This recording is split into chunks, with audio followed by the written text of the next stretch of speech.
Support printing Qur'ans for non-Muslims. Just £1 per copy. Contribute now for endless rewards. Link in the description. Assalamu alaikum guys, and welcome to another episode of Smile to Jannah. What a rather odd week it's been. But are we surprised about the sort of stuff that's come out?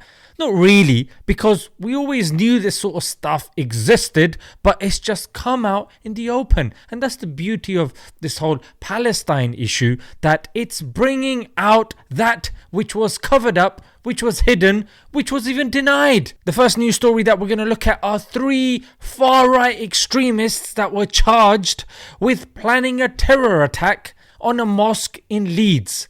Might I add, they were not Muslim and they were white. So chances are they're going to be labelled as mentally ill, and their next door neighbour Margaret is going to come out and say, they used to be good boys, you know, they used to help me cross the road and they used to bake me cookies. The next news story is more than half of the Tory party, that's the party that's currently in power, for those of you outside of the UK, they believe that Islam is a threat to the British way of life. Yes, these are supposed to be the creme de la creme. These are supposed to be the most educated people that are supposed to be leading us. What a bunch of pillocks. Especially now with what's going on with regards to the extreme Zionist lobbying that takes place in British politics. Nah. Let's put that to the side. These people have got mosques and they get to wear their hijab. Mate, what have we done actually of substance that you can say these Muslims have taken over politics? That brings me on to the next point. This dried up prune, Suella Braverman, who sucked up so much to the far right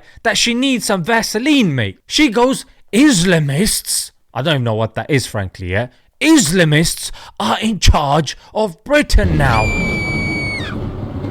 Oh, so are we in a caliphate? Is the UK a caliphate, mate? Well, I don't bloody think so, mate. We can't even keep bloody Shamima Begum in the country. And because of that issue, loads of other Muslims have lost their citizenships. It's not happening to any other faith group member, only the Muslims. And did we manage to get a ceasefire vote? No, because the Speaker of the House decided to give extra privileges to his ex-party. And bear in mind, ceasefire just means stop shooting at the babies.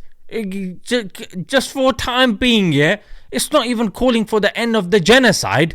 In fact, they don't even acknowledge that there's a genocide. In fact, I don't even think the UK even acknowledges that there is a Palestine. And not to mention prevent. Yes, prevent targets Muslims more than, again, any other faith group. How are we taking over the country when we're being screwed from every angle possible? And not to mention public examples are being made of our people that are supporting the oppressed. Here's a doctor from The Apprentice who was made an example of. And then, is it any surprise that this headline says anti-Muslim hate rises in the UK, especially against women? Hang on a minute right here. I thought we were the barbarians. I thought we were oppressing women. I thought you guys were the white knights who were gonna come and whisk our women away. What's this, mate? You're targeting them. You're cutting in on our action, mate. You know what I mean?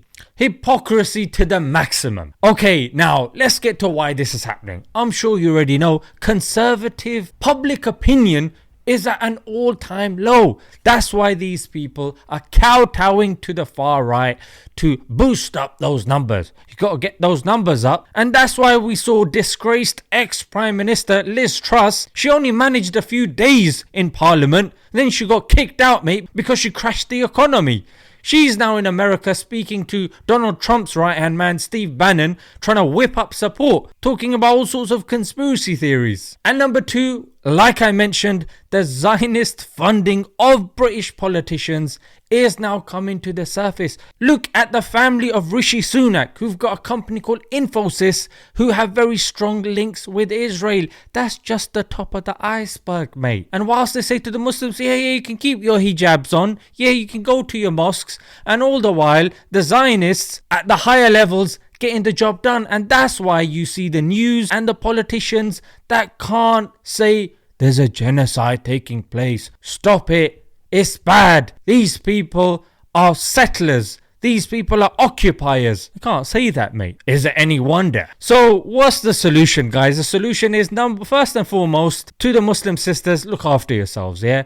If it says in the narrations for you not to go out after dark, don't do it. Make sure you got your mahram with you. The brothers really need to step up. And in order for them to step up and put their lives on the line, they got to be respected. You know what I mean? Traditional family values. Let's bring that back. Number 2, look underneath the headlines. Watch it with a critical eye.